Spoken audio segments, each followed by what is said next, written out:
Good morning guys. आइए बात करते हैं आज के सेशन में नवपाषाण काल की। जैसा कि पिछले सेशन में हम लोग पढ़ चुके थे कि मध्य पाषाण के लोग निवास बनाना, अपना आवास बनाना उन्होंने सीख लिया था। उनका पेशा क्या था ये जान गए थे। वह बर्तन बनाना सीख गए थे वो लोग, और पशुपालन करना जो था वो अच्छे से सीख गए थे। मछली पकड़ने के बारे में जानकारी हुई थी। तो आइए अब जानते हैं नवपाषाण काल। क्योंकि नवपाषाण काल जो है वो मध्य पाषाण काल और मनुष्य के आधुनिक होने का पहला स्टेज है। नवपाषाण शब्द का प्रयोग सर्वप्रथम जॉन लुबाक द्वारा किया गया था। इसे अंग्रेजी भाषा में नियोलिथिक एज कहते हैं। नियो शब्द यूनानी भाषा से लिया गया है जिसका अर्थ है नया। सर्वप्रथम इस युग का प्रथम पत्थर उपकरण 1860 में ला मैसूरियर को उत्तर प्रदेश में टोंस नदी घाटी से प्राप्त हुआ। विश्व स्तरीय संदर्भ में नवपाषाण युग 10,000 वर्ष ईस्वी पूर्व से आरंभ हुआ था, लेकिन भारत में 5,000 वर्ष ईस्वी पूर्व में इसका प्रारंभ हुआ और 3,000 ईस्वी पूर्व तक यह रहा, जबकि दक्षिण भारत में 2,500 ईस्वी पूर्व से प्रारंभ हुआ। इस युग का मानव मध्य पाषाण से चल रही जीवन पद्धति से आगे बढ़ चला था। अब वह खाद्य संग्राहक के साथ पशुपालक व उसके बाद उत्पादक बन चुका था। पशुपालन वह मध्य पाषाण में जान गया था। घास के बीज को खाद्य के रूप में संग्रह करना जानता था वो। पशुओं के खाने व संग्रह बीज को उगाने विचार से उसे कृषि करना सिखा दिया। यानी कि पशुओं के चारे के लिए और अपने भोजन के लिए वो बीजों के संग्रह करके रखना जान गया था और अब उसको वो बोना सीख गया है, तो इससे वो कृषि करना सीख गया। अब वह उत्पादक बन गया था। तो आइए जानते हैं कि उत्पादक अगर बना था तो उसने कृषि की थी, तो कृषि किस प्रकार से की। तो सर्वप्रथम जंगली घास को पालतू बनाने का यानी कृषि कार्य करने का कार्य इसी काल से शुरू हुआ। ओहलो इज़राइल। तो सर्वप्रथम ओहलो से जो इज़राइल में है 19,000 ईस्वी पूर्व के जंगली गेहूं और जौ के जले दाने प्राप्त हुए हैं। यहाँ ओहलो और इज़राइल में नेफेचियन संस्कृति थी। बात करते हैं जौ की। तो जौ जो है, जौ की 2 किस्में और गेहूं की 3 किस्में जंगली किस्में प्राप्त हुई थी। अब बात करते हैं ईरान।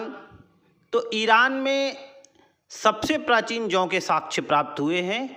लगभग 9,000 ईस्वी पूर्व जौ के साक्ष्य प्राप्त हुए। पालतू जौ यानी कि कृषि करना, जंगली घास के रूप में नहीं। अब बात करते हैं मेहरगढ़ की। तो मेहरगढ़ जो वर्तमान में पाकिस्तान के बलूचिस्तान में है, जो किरथर और सुलेमान पहाड़ियों के बीच में स्थित है। मेहरगढ़ में सुव्यवस्थित कृषि के साक्ष्य प्राप्त हुए हैं। यानी यहाँ पे साक्ष्य जो हैं कृषि के, सुव्यवस्थित कृषि के साक्ष्य प्राप्त हुए हैं और लगभग प्राचीनतम साक्ष्य प्राप्त हुए थे। या हालांकि मेहरगढ़ को पुरानी बस्ती या विश्व का पहला गांव भी कहा गया है, लेकिन जानते हैं कि यहाँ पर गेहूं के साक्ष्य और जौ के भी साक्ष्य मिले हैं, लेकिन गेहूं के साक्ष्य जो प्राचीनतम साक्ष्य प्राप्त हुए हैं वो 7,000 वर्ष ईस्वी पूर्व के मिले हैं। गेहूं के अतिरिक्त यहाँ जौ, कपास, मूंग, मसूर भी प्राप्त हुआ है। अच्छा, यहाँ ये संभवतः पाया गया है कि यहाँ खजूर की भी खेती होती थी। अच्छा, मेहरगढ़ में एक चीज़ और है कि यहाँ 3 प्रजाति के गेहूं और 2 प्रजाति के जौ पाए गए हैं। एमर गेहूं जो जंगली थे, लेकिन यहाँ पे पाए जाने वाले गेहूं की जो प्रजातियां हैं वो हैं टिट्रिकम एस्टिवम, ट्रिकम ड्यूरम, टिट्रिकम डाइकोकम। और जौ की बात करें तो होडियम वल्गेर नामक प्रजाति के जौ पाए गए हैं। गेहूं 7,000 ईस्वी पूर्व के मिले हैं। वहीं पर बात करते हैं चावल की। तो चावल उत्तर प्रदेश के प्रयागराज के कोल्डिवा में कोल्डीवा नामक स्थान में नवपाषाण काल के चावल के साक्ष्य प्राप्त हुए हैं जो 6000 ईस्वी पूर्व के हैं। और उसके बाद सन 2009 में लहुरा देव में खुदाई हुई, जो प्रयागराज के पास प्रतापगढ़ में है। उस लहुरा देव की खुदाई में पाया गया है कि वहाँ जो चावल के साक्ष्य मिले हैं वो 8000 ईस्वी पूर्व से 9000 ईस्वी पूर्व के चावल हैं। यानी अगर मिनिमम देखा जाए तो वहाँ पे 8000 ईस्वी पूर्व यानी विश्व के सबसे प्राचीनतम चावल के साक्ष्य प्राप्त हुए हैं। यहीं पे बात करते हैं दक्षिण भारत की, ब्रजगिरी की। तो यहाँ पे खाद्य के रूप में रागी और कुल्थी के प्राचीनतम साक्ष्य मिले। उत्तर भारत में रागी के साक्ष्य नहीं प्राप्त हुए हैं, दक्षिण भारत से रागी के साक्ष्य प्राप्त हुए हैं। अब चावल हो गया, जौ हो गया, रागी हो गया, तो जाहिर सी बात है आदमी रोटी बनाएगा, खाएगा, और क्या बनाएगा। और तो पहले बनाता रहा होगा, लेकिन रोटी भी बनानी एक कला है, तो रोटी बनाने का भी प्रोसेस उसने सीखा। तो जॉर्डन से ये पाया गया है कि रोटी जैसे खाद्य पदार्थ के साक्ष्य उत्तर पूर्वी रेगिस्तान में 14400 ईस्वी पूर्व के स्थल सुबाइका से प्राप्त हुआ है। यानी प्राचीनतम रोटी के साक्ष्य जॉर्डन से प्राप्त हुए हैं।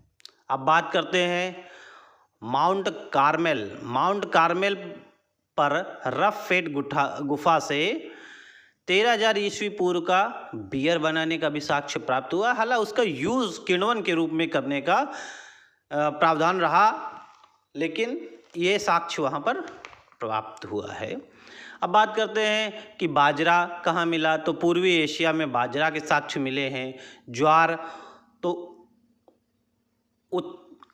उप सहारी पश्चिमी अफ्रीका में ज्वार के प्राचीनतम साक्ष्य प्राप्त हुए हैं। तो ये तो हमारी कृषि हो गई। अब बात करते हैं, चूँकि वो पशुपालन करता था, पशुपालक बन ही चुका था, तो पशुपालन में सर्वप्रथम उसने मध्य पाषाण काल से मनुष्य पशुपालन तो सीख ही चुका था। अब आदमगढ़ व बागौर से उसको पशुपालन की व्यवस्थित पशुपालन वहाँ मिला, प्राचीनतम साक्ष्य मिला। अब नवपाषाण काल में वो सुव्यवस्थित ढंग से पशुपालन करने लगा, और ये मिला कहाँ, ये भी मेहरगढ़ में ही मिला। यहाँ पे लोग भेड़, बकरी, कुत्ते, खरगोश आदि पालते थे। यह व्यवस्थित, यहाँ पे व्यवस्थित मकानों की बस्तियाँ मिली हैं। मकान मिट्टी और सरकंडों से, कच्ची मिट्टी के ईंटों से आदि से बने रहे हैं, और इसको विश्व का पहला गांव भी कहते हैं, किसको, मेहरगढ़ को। अब बात करते हैं कि बुर्ज होम, एक और जगह है, एक पुरातत्व स्थल है बुर्ज होम, जहाँ से बुर्ज होम में भूमि के नीचे निवास स्थान यानी गर्तावास मिले हैं, और वहाँ पे मालिक के साथ कुत्ते का एक शवाधान प्राप्त हुआ है। यानी संभवतः वहाँ पे पालतू जानवर को उस व्यक्ति के साथ ही दफनाया जाता था, ऐसा वहाँ पे प्रमाण प्राप्त हुआ है।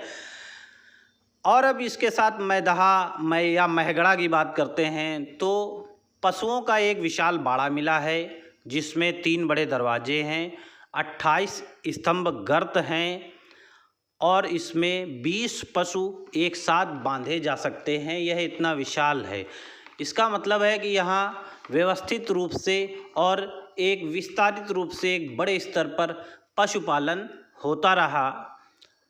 अब बात करते हैं जम्मू कश्मीर के ही बुर्ज होम के बाद गुफकराल की। तो गुफकराल में गर्तावास मिला है, मृद भांडों की विविधता पाई गई है, हड्डियों के ढेर, हड्डियों के औजार मिले हैं। जैसा कि मैंने बताया कि लहुरा देव जो था, लहुरा देव में चावल के सबसे प्राचीनतम साक्ष्य प्राप्त हुए हैं, जो 8000 वर्ष ईसा पूर्व के चावल के साक्ष्य रहे हैं। अब यहीं पे जहाँ पे कृषि हुई, पशुपालन हुआ, तो वहाँ पे बस्ती भी सुव्यवस्थित ढंग से होगी। तो लहुरा देव में एक प्राचीनतम और सुव्यवस्थित कच्चे मकानों की कच्ची बस्ती मिली। कच्ची का मतलब कच्ची, वहाँ रोड भी नहीं थी, कच्ची रोडें थीं। औजार और उपकरण। इस युग के औजार फ्लिंट यानी चकमक पत्थरों से छोटे व तेज धारदार पॉलिश युक्त उपकरण मिले, जैसे टोंस नदी घाटी में, उत्तराखंड में, हिमाचल प्रदेश में आदि। सींग के उपकरण तो बिहार के छपरा के सारण में चिरांद नामक स्थान से सींग व हड्डियों के औजार प्राप्त हुए हैं। अब इतना है, औजार हो गया, सब कुछ हो गया, कृषि हो गई, तो बर्तन, चूंकि बर्तन बनाना वो मध्य पाषाण काल में ही सीख चुका था, तो अब उसके बर्तन और भी अच्छे बनने लगे हैं। मृद भांड के रूप में बर्तनों का प्रयोग होता था, जो चौपानी मांडो से 7000 ईस्वी पूर्व प्राचीनतम मृद भांडों के साक्ष्य प्राप्त हुए हैं। मेहरगढ़ से 5000 वर्ष ईस्वी पूर्व के मृद भांड प्राप्त हुए हैं। असम मेघालय, यहाँ के मृद भांड थोड़ा सा अलग थे, जिसमें रस्सी से चिन्ह बनाए जाते थे।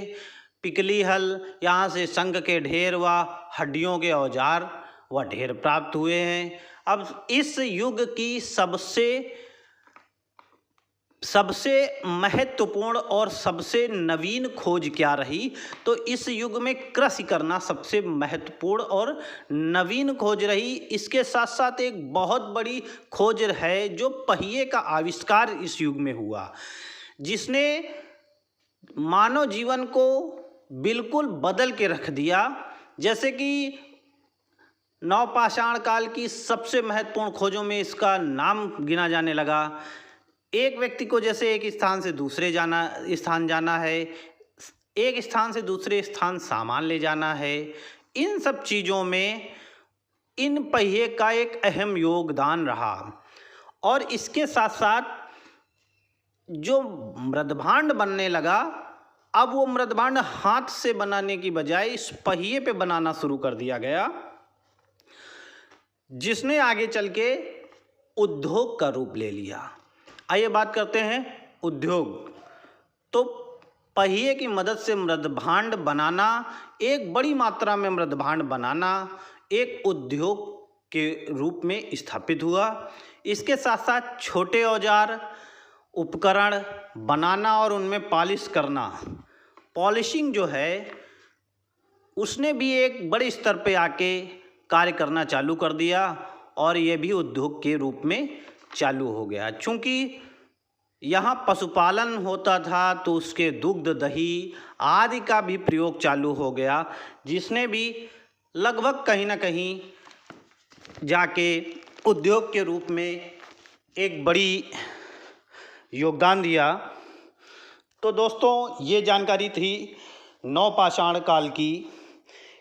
यदि ये जानकारी आपको अच्छी लगी है तो चैनल को लाइक, सब्सक्राइब और शेयर करिए। तब तक के लिए नमस्कार दोस्तों, धन्यवाद।